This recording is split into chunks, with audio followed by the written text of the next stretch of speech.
want to know that first of all. And Bellarmine is a 2.5-point favorite tonight, Scooter. What's that mean? I don't know. You know, they have scored a lot of points. I have watched them play. They have good talent. Their zone is not good. They give up 3-pointers, and I know the radio guys get frustrated sometimes. But Bellarmine's in a situation where if they win, they're favorite tonight on the road. If they win, they can solidify themselves in the next few games of not playing the first day, which is the big thing. And that's big. Well, they will play the first day, but I don't know. I don't want to screw that up. We'll wait till John gets back. I'm good at doing that. But, hey, what is today? Today is Wednesday. Tell him, Scoot. Mike. Did I get to say that? There you go, Buzz. It is February 25th, Wednesday. Should be a nice day. You know what I'm doing today, Scooter? Golfing? I am golfing today. Wow, first time in how long? Oh, I have not played since August with my hip replacement and the pain that I was in before that. So it ought to be interesting. I know you had a great round of golf your first time out. I did, yeah. Get prepared to not be able to hit a ball. That's all I'm telling you. Well, you know what? Sometimes it just takes a while, Scoot. So I got a set of golf clubs that are probably older than either one of you guys. When's the last time you went out on a golf course, Buzz? That's probably been about 10 years ago. Right? Yeah. So not just I was never very good. But you know what? Golf you don't have to be good at. It's just my wife would always say, why can't you just go play 9 holes? And I go, do I play half a basketball game? Yeah. Do I play half a baseball game? She goes, well, it takes a long time.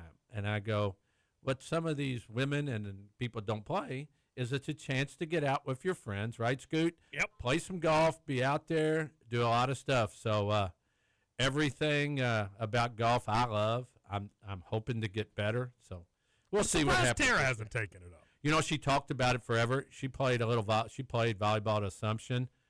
She played as a walk-on a couple of years at Bellarmine, and she's a good athlete. But always talked about the wife, and I always hear guys say, if you're going to play golf with your wife, she better be good because you're going to have, you're trying to tell her maybe what to do. She'll get mad, and if she plays slow, then you're going to get. So we've never played in a golf scramble or anything together, so I don't know if it ever happened, but one day maybe. All right, let's get some stuff taken care of here.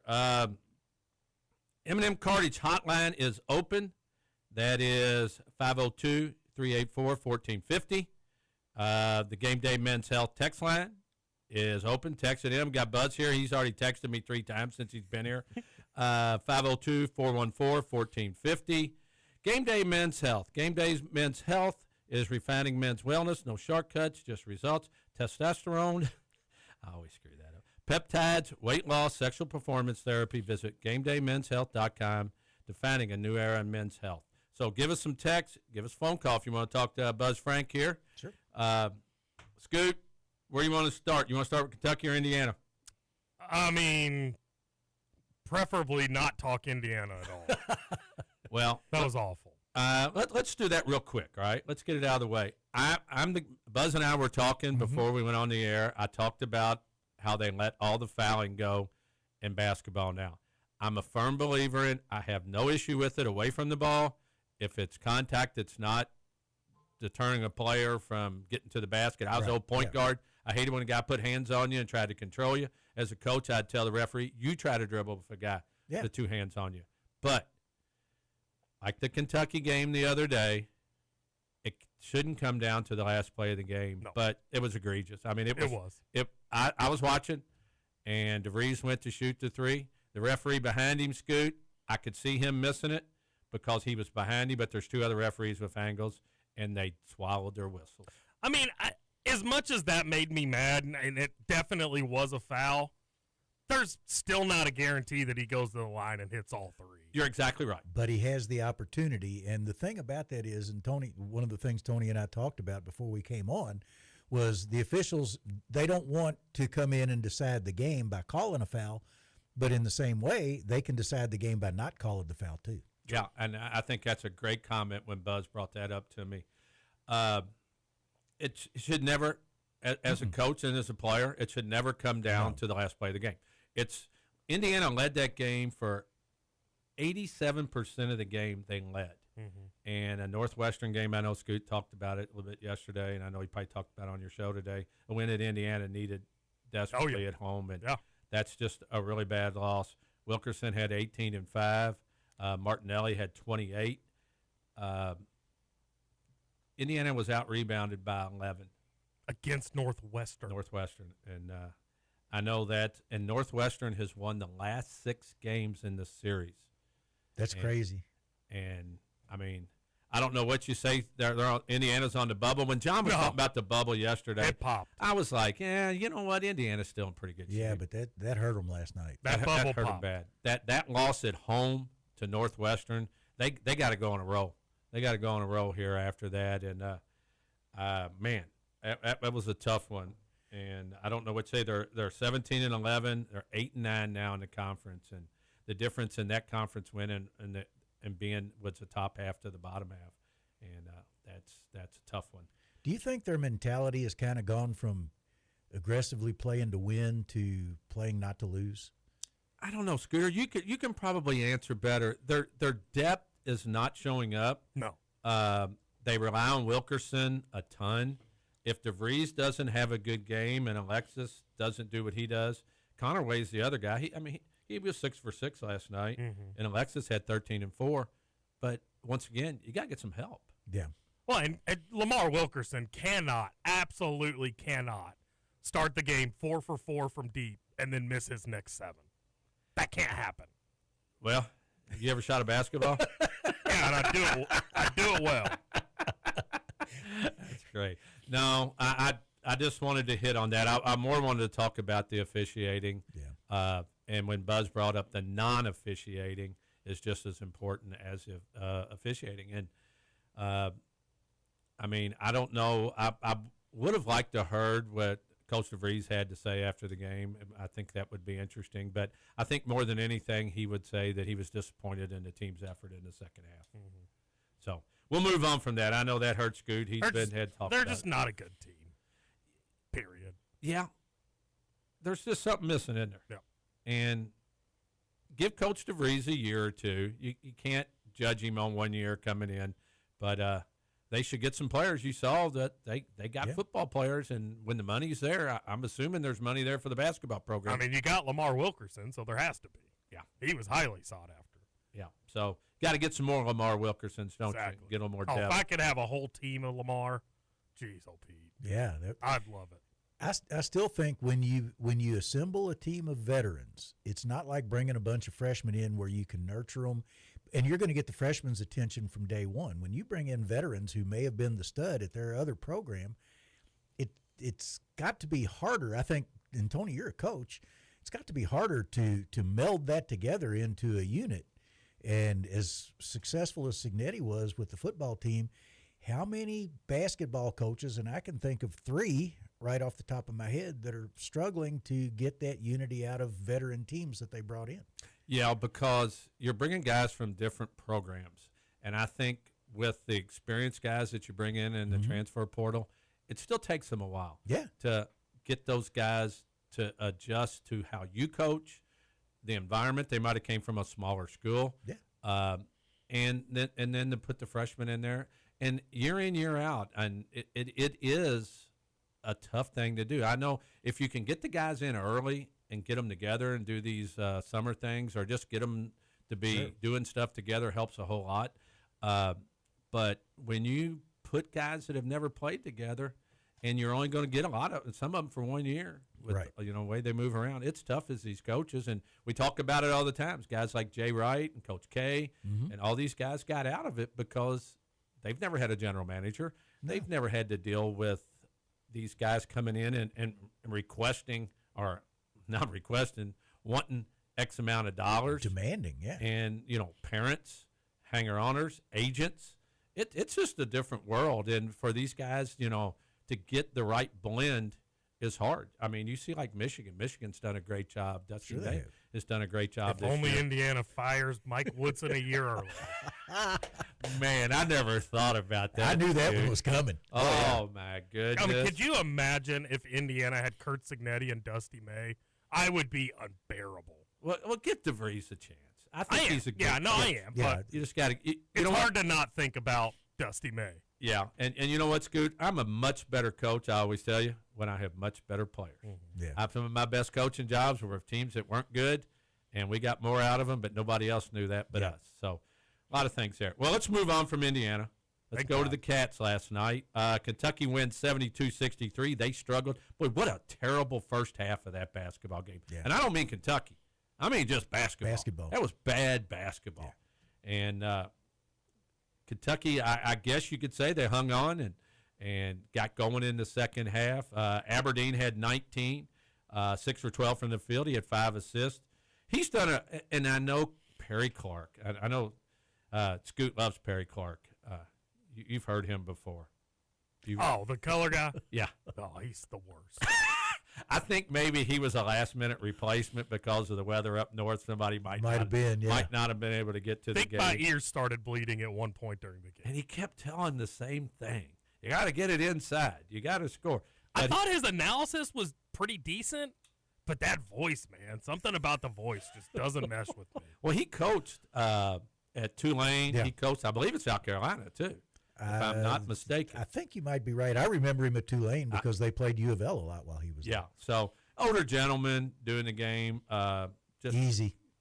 Sorry. I'd have rather had that older gentleman over there with you in the studio. No blank. I thought Diabate was really good. Yeah.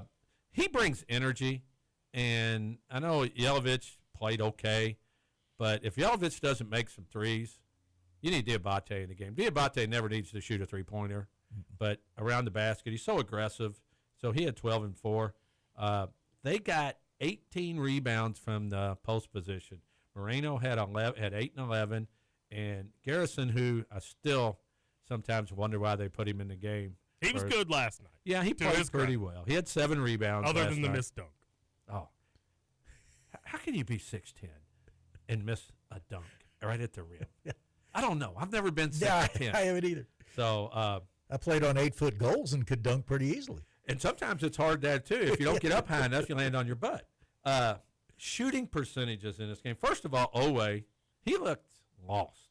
I don't know what it was. Like, he just wasn't into it. He had 8 and 4, blew his streak of consecutive double-digit games in the SEC, which nobody cares about. Hindsight's 20/20, but should he have gone out after last season? Because he was really hot. I don't know if he'd have gone in the draft or not for the NBA, but he's not helped himself with this season at all. He went to the combine or whatever you want to call it, and I think got information to come back and get a better jump shot.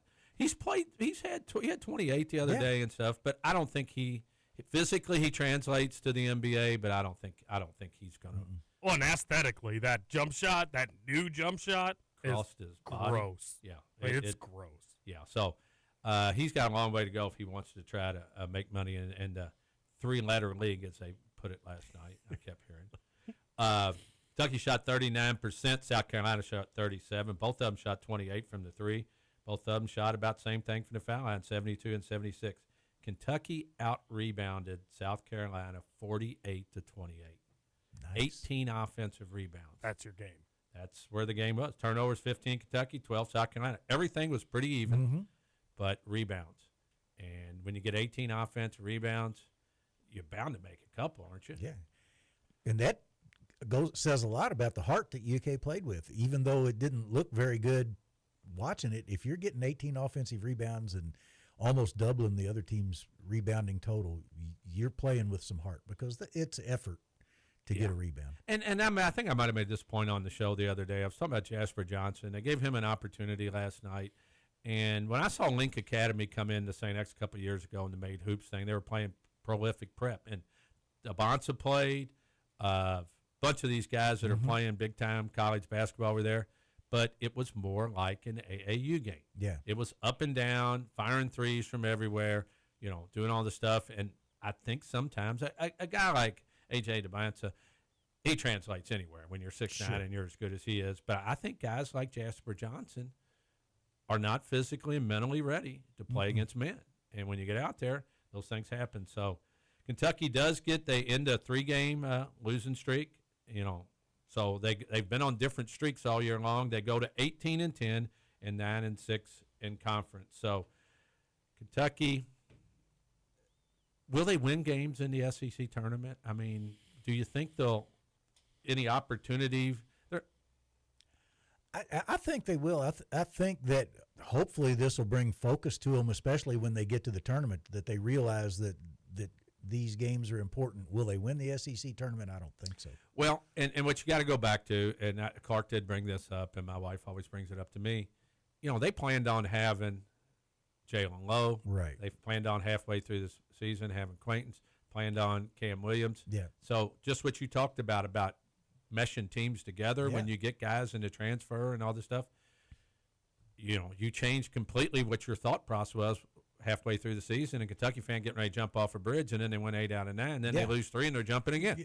So it's just the world we live in. It's a microwave society. What are you going to do for me? Oh yeah. Now but if you're a Kentucky fan, I think if somebody told you you're going to lose those 3 guys, you'd be 18 and 10 and 9 and 6. I think most Kentucky fans at the beginning of the season they'd have taken it, but then when you win 8 out of 9, you're thinking, oh yeah, we're over the hump. Here we go, and then a bigger hump comes up. Yep. Well, okay. Well, we got that first segment in. Let's go ahead and take that first break of the day. You're listening to the Buzz Frank Show here on the Big X.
Buzz Frank Show. Why you sound like you're 100? I don't know. I just wanted to do something different, something goofy. You know, sometimes you just got to mix it up, Scoot. That's true. All right. Hey, let's talk some college basketball. Get away from Kentucky, Indiana, and Louisville. Let's talk about some of the games last night. There was a bunch of college basketball and good college basketball. How'd the Max Pack do? I'm just getting ready to get to that. Let's check that out real quick. Notre Dame, boy, I looked like an idiot going against John on that one, didn't I? John, I heard yesterday. but he said, John goes, I never bet games straight up, but I'm bumping up Duke. And I'm like, I know John, when he does that, he always loses. I saw the first score, it was 20-4 Duke, and I went, well, I'm going to be 0-1. 17.5 points. Duke wins 100-56. I know Notre Dame's bad, but I thought Duke would not come in ready to play. Notre Dame might knock some threes down. Turns out John could have bumped it up 20 and still easily He sure could have. 44-point victory at Notre Dame. You'd have thought they'd have had a bit of a letdown after that big win over the weekend, and Notre Dame has started to play a little bit better, but obviously those two things didn't happen. Oh, man. We were talking about them having a new coach next year. Yeah. That didn't help last night, did it? No.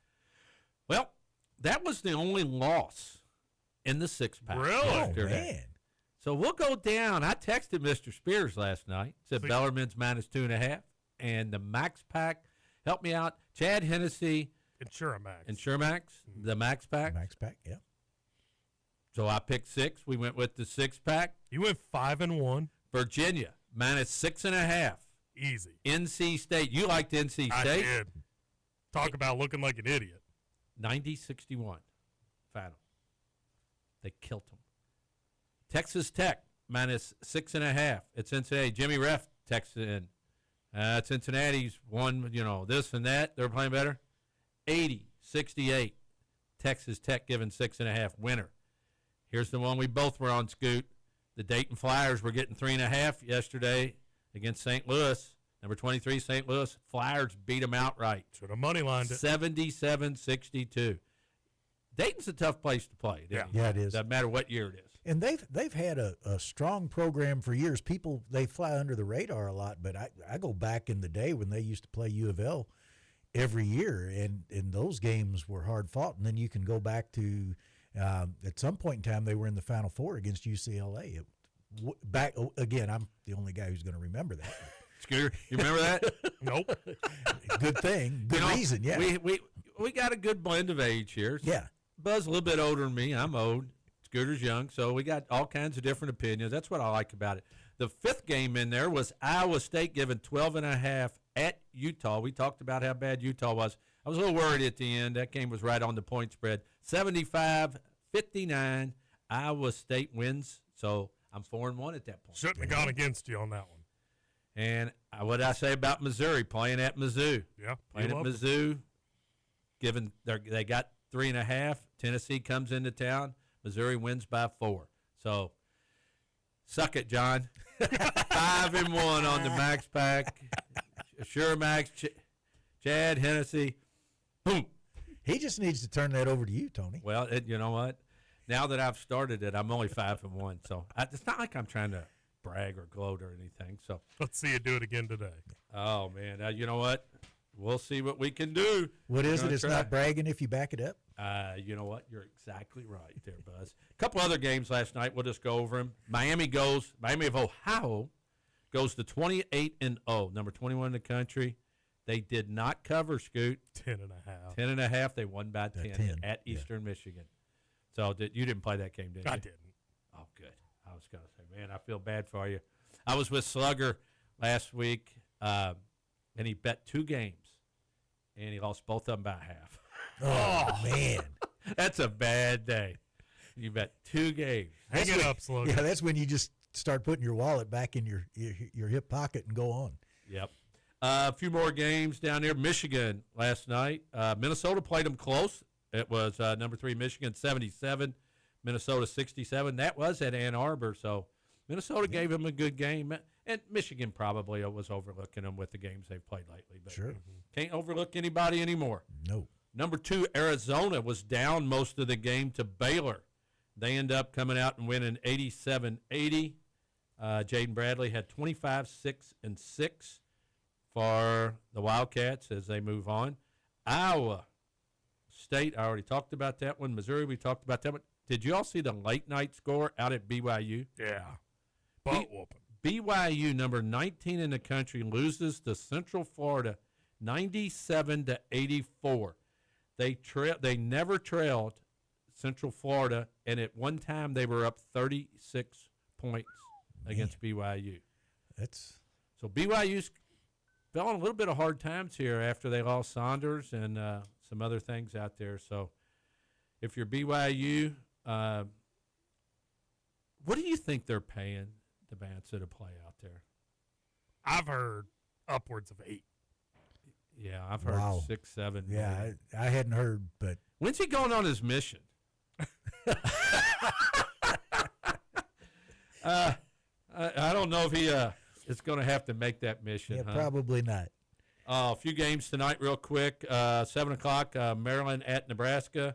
Nebraska's a team still waiting in the weeds there that nobody pays any attention to. Florida at Texas tonight on the Deuce. St. John's and UConn on my favorite channel, the Peacock at 7 o'clock. That's probably the best game on the slate. I'd say, and St. John's has been playing very well lately, and of course we know that UConn, their coach is the best coach ever. Yeah, just ask him. Yeah. But I think that's the marquee game. Georgia's at Vandy at 7 on the SEC network. At 9 o'clock, Ohio State and Iowa on the Big Ten network. A&M plays Arkansas, which is a pretty good game at 9 o'clock on the Deuce. And if you want to stay up late, you can watch that Wisconsin and at Oregon at 11 o'clock on the Big Ten network. I got a ton of stuff written down here, but I told Buzz I really wanted to get to this today because we have 3 voices. I want to talk about Rondale Moore real quick. I got some stuff here. 10 years ago, Rondale Moore posted on his Twitter account, "Be patient." And from all things I've ever heard of Rondale Moore at Trinity, Purdue, anytime, just a great kid. He grew up in New Albany after his sophomore year when he was on the state championship basketball team. With Romeo Langford. I think a lot of people forget that. This is, Southern Indiana and a Louisville show. And they grew up real close to each other, I think, on the same street. Yeah, and so he switches and goes to Trinity to play football his last 2 years. And I'm telling you, I always go back to Michael Bush, and I go back to Brian Brom, and I can name you a lot of great players that I've seen play. Rondale Moore was as good as anyone. And he ranks. I'd rank him and Bush right at the top. Yeah, when they played in the state finals, John and I did the game down in Lexington, and if Rondale Moore would have been on the other team, St. X would have won that game because Rondale Moore dominated that game. So he had state championship in football at Trinity, a state championship in basketball. It does say that him and Romeo live 5 houses down from each other. Yeah. So you have a guy played in the NFL and a guy in the NBA. He said when he arrived at Purdue in 2018, he only needed 1 game to set the record for all-purpose yards at Purdue. Talk about a coming-out party. I watched that game on television, and it was, like, incredible what he did. First game as a freshman at a Big Ten program. Yeah, won the Paul Hornung Award. 2 years later, he entered the NFL draft in 2021. He was selected in the 2nd round by the Cardinals. He was the 49th pick. For a guy that was 5'9" or 5'10", he wasn't very big. Just amazing, strong, unbelievably strong. A few other things on that. He missed most of his sophomore year at Purdue. Actually, John and I were at the game. I believe it was Minnesota. I'm not going to swear to it. He got hurt out at midfield and pulled hamstring, and then he was hurt during COVID. He was traded. He was drafted by the Cardinals. He was traded to the Falcons in 2024. Never played. Yeah, he had a knee injury, and then he was traded in 2025 to the Vikings, and he missed the entire season with another knee injury. So a lot of things going on, and Buzz and I talked about this, Scoot, before we came on here. I wanted to wait a few days to talk about Rondell Moore, but when Jeff Brom talked about him, I've read stuff from Trinity, and they said he was quiet. He was just a good person, had a great laugh, and you never know what's going on with anybody, and don't ever believe.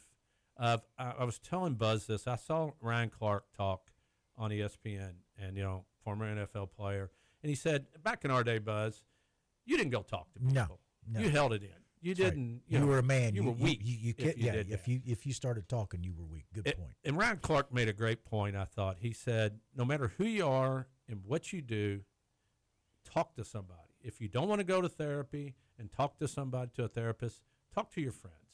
Find somebody that's not as close to you. It's something. But, I've been through this years ago with my uncle, and it's just so sad for everyone. Yeah. And I just wanted to throw that out there. And your opinions as a player, Buzz, you saw him play. Oh, yeah. I mean, just a tremendous player. And I go back further than you guys do. And the one other player from around here that I would compare, who I saw when I was just a kid, was Sherman Lewis when he played at Manual and went on, was third in the Heisman Trophy balloting at Michigan State. And just guys who weren't necessarily that big. Rondell Moore, Sherman Lewis weren't that big, but dominated a game doing whatever they did. And I just thought of something that I heard just the other day.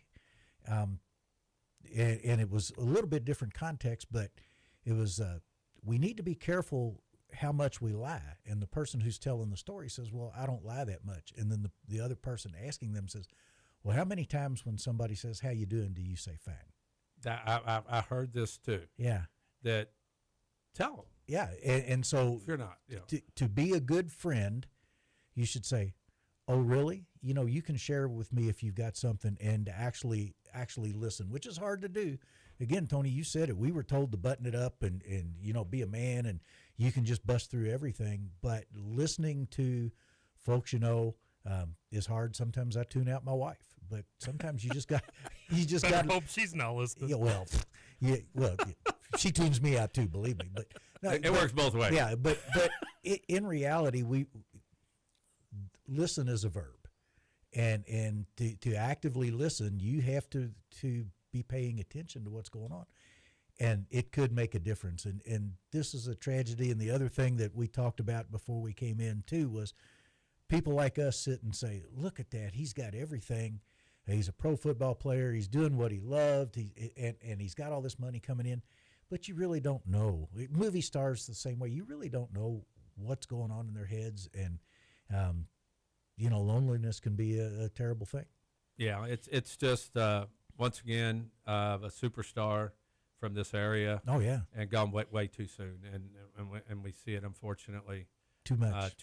So it'd be a little bit of an early break, Scoop, but I think it's a good time to take a break after saluting Rondell Moore. You're listening to the Buzz Frank Show here on the Big X.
on the Big X with the Buzz Frank Show.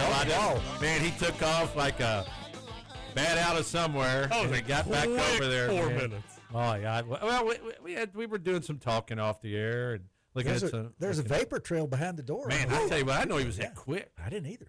I didn't know I was anymore either. He's breathing heavy. Went from one room to the other.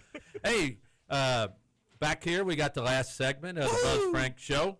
Of M&M Cartage hotline is closed. Shut it down. There we go. I just get excited every time I hear that. Text line's still open, the Gameday Mens Health text line, if you want to fire in a text. We had any text, Scoot? One texter asked, was Moore's career over due to the injuries? No, he played in the preseason with the Vikings, and that's when he got hurt. And he was still on the Vikings. I mean, but I can attest, I've had 3 knee surgeries, and I don't play in the NFL, and 3 shoulder surgeries and stuff. It's hard rehab, and I can't imagine, even with the technology that they have these days and how they come back stronger, and the doctors do such a phenomenal job with the technology, to go back out with knee injuries and get hit like those guys get hit and those legs hold up. Well, I know how I feel, and I just played high school ball many years ago, and players weren't as big, as strong, as fast. We didn't do much weightlifting, but the things like equipment that. wasn't as good. And the equipment wasn't as good either. Yeah, it's all of that. But it's just if you take all of that out and simple physics, I played at 5'11", 170 pounds, and could run somewhere around a 5 flat 40.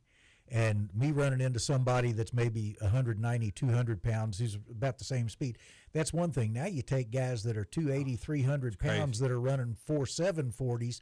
It's just simple physics that there's going to be a lot more force in that collision than there ever was for me. And I know I felt Buzz? it. What? Yeah. That's Tom Brady's faster than you were. I never said I was fast. He didn't say he was going to play quarterback in the NFL. Maybe I had higher expectations for him, but 5 flat seems slow.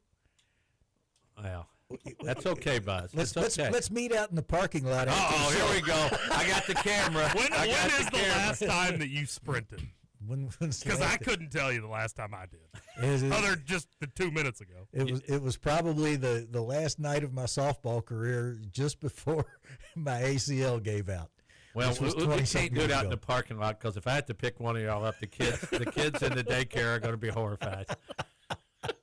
That's probably a good idea. Now I got a buddy that went up to I think it was Belmont or Saratoga, and they had a little too much to drink, and one of them said, well, I can outrun you, and the other one said, I can outrun you. Why do drunk guys do that? And they took off running inside the racetrack, back by the paddock or whatever, and one of them did a face plant. I believe it, yeah. So, that courage, alcohol courage, and just without alcohol, just stupidity sometimes. You can pull a hammy, tear Achilles, all kinds of things old guys can do when they want to get out and show people how fast or how good an athlete they still are. Let me show you what I used to be. No, man, those days are gone. So he was with the Vikings, and so God bless him, God bless his family, all those good things, because you just don't know what the families and friends have to deal with. What they're going through situations. Now. Well, let's hit some tidbits here. I got some things here. Atlanta Braves just signed Chris Sale, 37 years old, through 2028. He was 7-5 with a 2.58 ERA. He spent 10 weeks on the DL with a fractured rib cage. When they signed him in 2024, he had 18 wins, 2.38 ERA, and 225 strikeouts for the Braves. He didn't get much help last year. The record versus the ERA, that two things just don't add up. Yeah, and a guy that when he's healthy, man, he's really good. He's got that arm kind of whip action, just whip. Yeah, it's more of a whip action. And I think the Braves be back this year after last year's kind of falling off the. I don't know who's going to compete with the Dodgers the way the Dodgers can stockpile players, but I think in the East you got to look at the Mets and the Phillies, and the Braves should be up in there as long as they don't go to any retro uniforms and Sale gets in there and cuts them all up like he did with the White Sox. Oh yeah, and what about the Reds? Well, Reds going to be there, Scoot? No. Why not? They're just not. I do think they'll have a decent season. I think they'll probably go over their over-under win total, which I yet to see that, but they'll be right around that 500 mark. We got to look it up. We hit the over last year, but I tell you what, it's amazing. Las Vegas. we were to the last day or so. I think 2 days to figure out if we were going to get the over on the Reds, and I think they really need to get a good season out of Suarez with the signing in the offseason. If they can get a good season out of him, he's going to be kind of a protector in that lineup too. I think that bodes well for them. But they're in a tough division too. Would have much rather had Kyle Schwarber. yeah, but Suarez is a good consolation, don't you think? Yeah. I mean, Suarez, when he hits them too, but Scoot had his heart set on Suarez. And they didn't have enough money to pump up the We offered him the exact same deal he accepted in Philly. Did you really? Yeah. Maybe because he has more protection in Philly. I think he probably has a little more protection in it, hitting the head of Bryce Harper and a few of those guys, That helps. Taylor and those guys. So here's an interesting one. All right, the West Coast Swing in golf just ended. They're going to Florida. There was 5 events. The TaylorMade Spider Putter won 4 out of the 5 West Coast Swing tournaments. So you better get you out, Scoot, and get you a TaylorMade Spider. No, sir. I love my Odyssey 2-ball. That ain't going anywhere. Do you use a mallet or do you use just a regular putter? It's the flat, wide one, whatever that is.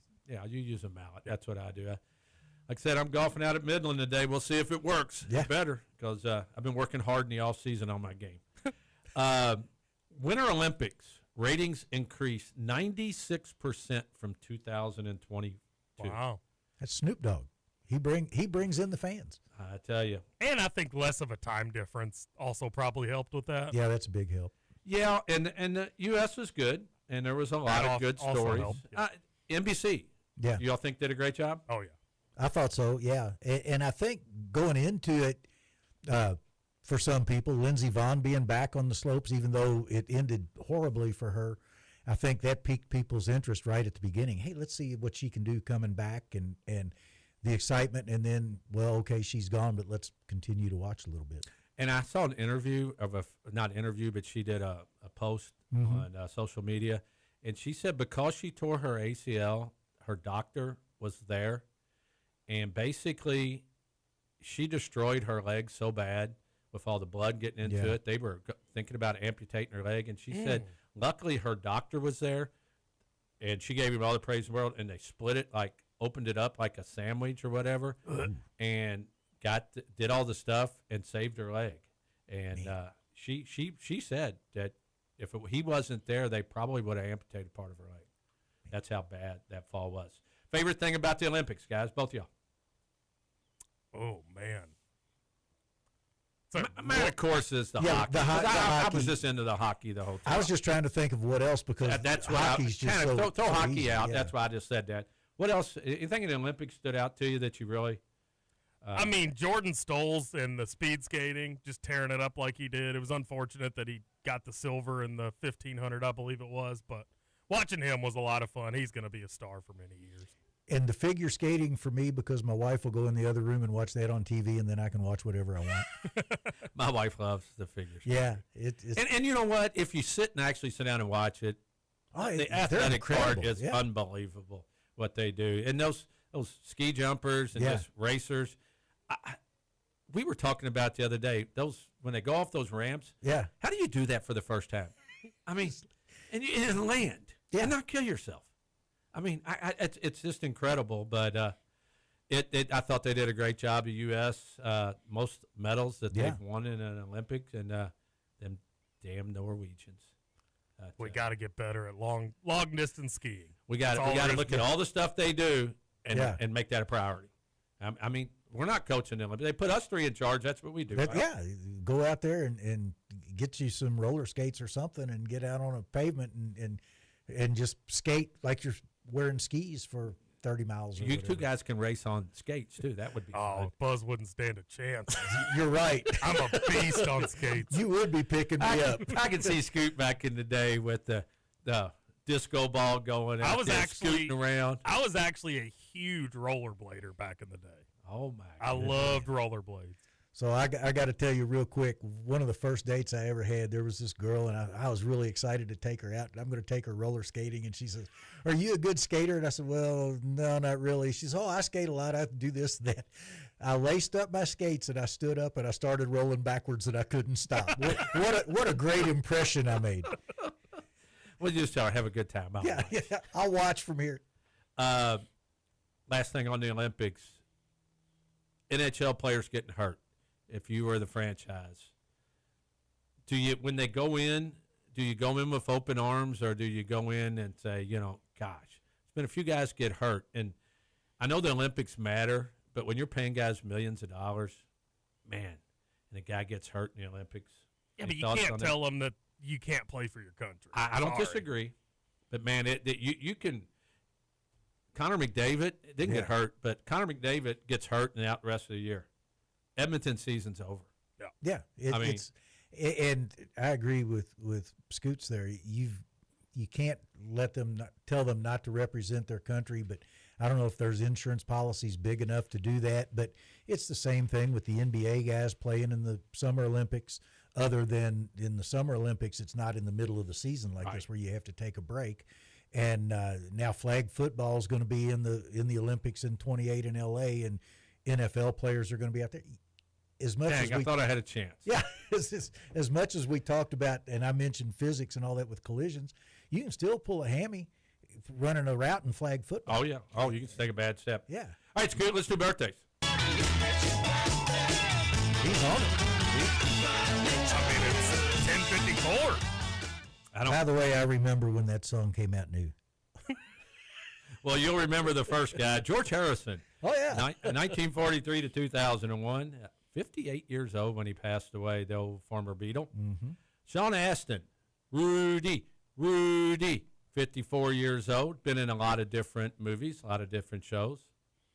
This one's for Scoot. Tia Leone, 59 years old, actress. I don't think she's doing a whole lot these days. We'll give Tia 3.5. 3.5. There you go. It's kind of higher than I thought he'd go. I thought he'd be with 3.5. Something about her. It's those eyes. Is it? That's Scoot. Scoot checks out all the different things, man, when he makes his opinions. Carrot Top is 60. What you got for Carrot Top? -0. Oh, man. Ugly dude. Rashida Jones, 49 years old, Parks and Rec. Yeah, I like Rashida. 4.5.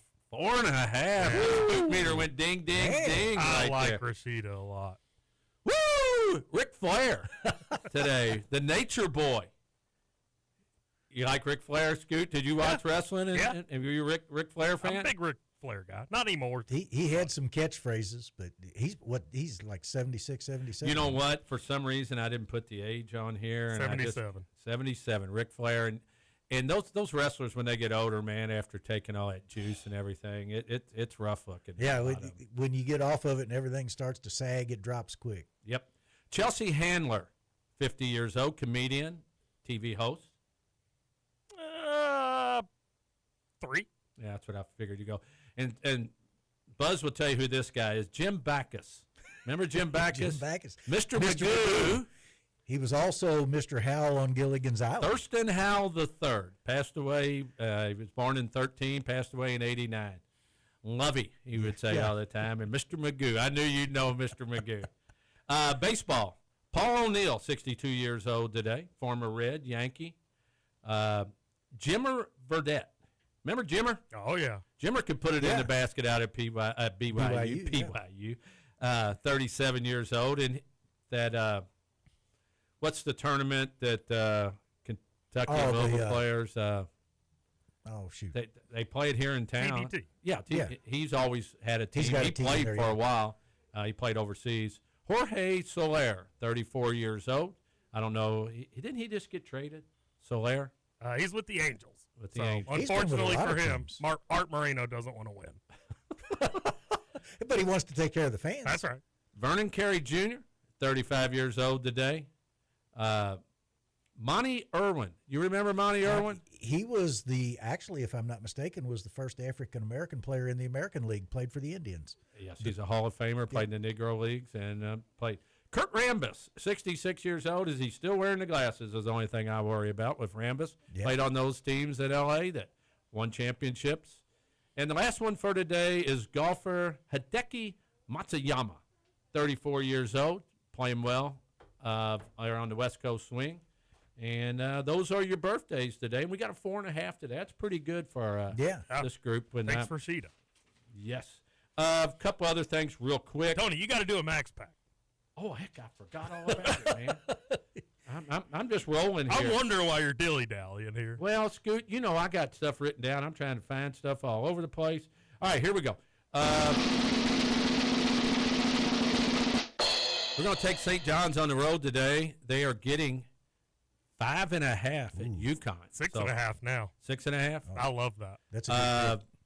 The Texas-Florida game. I love Florida all the time. They're giving 5.5. I'm taking Texas tonight at home, plus the 5.5.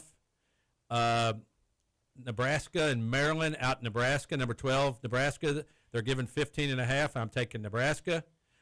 Vandy comes back tonight. They're giving 9.5 at home to Georgia. And we're going to take Alabama tonight, giving 13.5 to Mississippi State. So, was that 5 or 6, Scoot? 5. That was 5, and we will take Arkansas tonight, giving 7.5. There's your max pack, 6-pack. Thanks for Buzz for being here. Always thank Scooter sitting on the other side of the mic. And this is Tony signing off today on the Big X on the Buzz Frank Show.